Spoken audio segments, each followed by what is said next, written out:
Hi again, my name is Amanda Height, and I'm manager of Hannahers Incorporated Print Studio here at Plains Art Museum. Hannahers Incorporated Print Studio is a beautiful master printer studio that's tucked up on the third floor of the main museum side. It carries out the mission to be an educational resource to the community to teach both traditional and contemporary printmaking processes.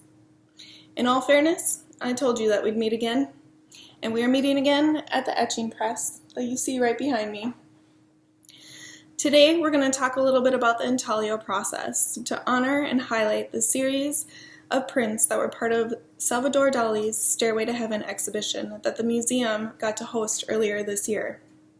As I stated before, although we cannot be present in the gallery, that doesn't mean that we can't utilize this beautiful exhibition to take a moment and learn something new.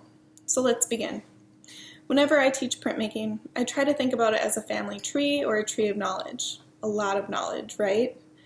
Printmaking, in a broad term, has multiple families underneath it. And so when we use the word intaglio, it has another whole family underneath that. So, for instance, intaglio, underneath its umbrella, has the terms dry point, etching, aquatint, mezzotint, copper engraving, soft grounds, and also collograph. The earliest form of intaglio prints can be traced all the way back to the 15th century in Europe, where metal craftsmen utilized it for armor and then also for jewelry making. So let's talk a little bit about how Dali would have made his print. So first things first is you take a piece of copper. Some studios use zinc, some studios also use plexiglass due to cost efficiency. It's totally up to you how you want to make your intaglio. So first things first is it would be coated with what we call a hard ground or a soft ground. This one is a hard ground. A ground is made out of wax, asphaltum, and resin. Once this is coated, it needs a moment to harden and dry, and now it's just sturdy on the copper plate. So I can use a tool, let's call it a scribe, looks kind of like this. And what I do is I can just scrape the surface of the hard ground to expose the copper that's underneath it. So you'll see that I did that here. The next thing that you do is you put it in a ferric chloride tank and you put it on a timer. Now, depending on whose tank you're using and how old it is, it goes in there in various stages. Usually I'll set a timer for about 15 minutes, take it out, put it back in. Ferric chloride is going to be a corrosive that allows for it to then eat down into the copper, but then to protect, the hard ground is acting as a band-aid for the rest of the non-image area, which is quite a beautiful thing when you think about the chemistry that comes into play with it. The next thing that I wanted to show you is the wiping process. So today we're going to wipe out one of these little plates. This is from one of my own series.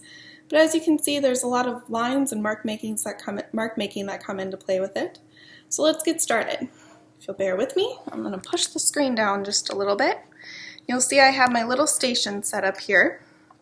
So I have my ink over here. I have my copper plate ready to get wiped. The other tools that I'll be using is Tarlatan. This is going to be a cheesecloth that has starch in it. I also have paper because I go through various stages of wiping.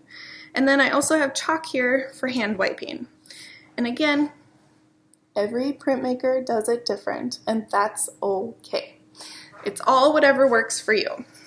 So, to begin with, I'm going to put gloves on. I always like to think that I don't have to use gloves, but then you got to think about that your skin is the biggest organ that you have, and I need to protect it the best that I can. The next thing I do is scrape my ink across my copper plate.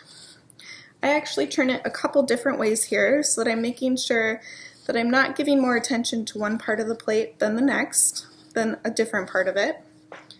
Once I have that done, my next part is to use my Tarlatan.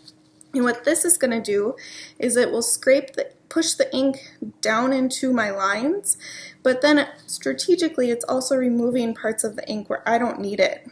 So I just do a nice circular motion to start to get that ink to work around a little bit.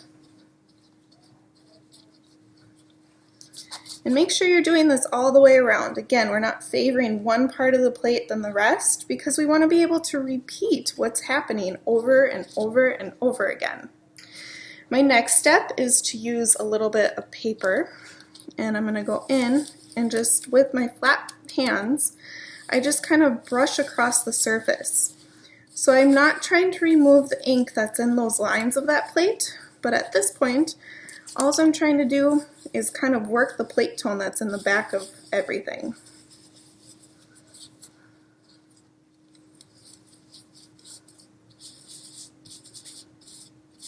Once I have that done, my next step is I do a little bit of hand wiping using my chalk. You don't need too much on there. Pick up my plate. And I start to smooth out wherever I might see a few scrapes. Again, each printmaker does this different. It's all whatever works best for them and how they feel they can do it in order to repeat their plate over and over to create their edition so that they can make multiples. That's the beauty of printmaking, is the idea of being able to create multiples. So once I think I got that pretty well wiped, I then take a Q-tip and just hit my edges just in case extra ink is on the side there. Okay, now she's ready to go to the press. So bear with me, I'm going to tilt this back up, set it down on the press. I used a sheet of wet paper.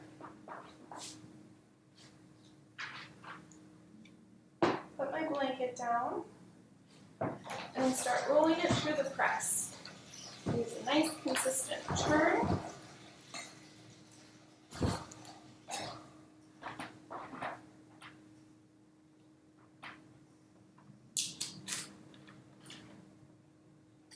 And done.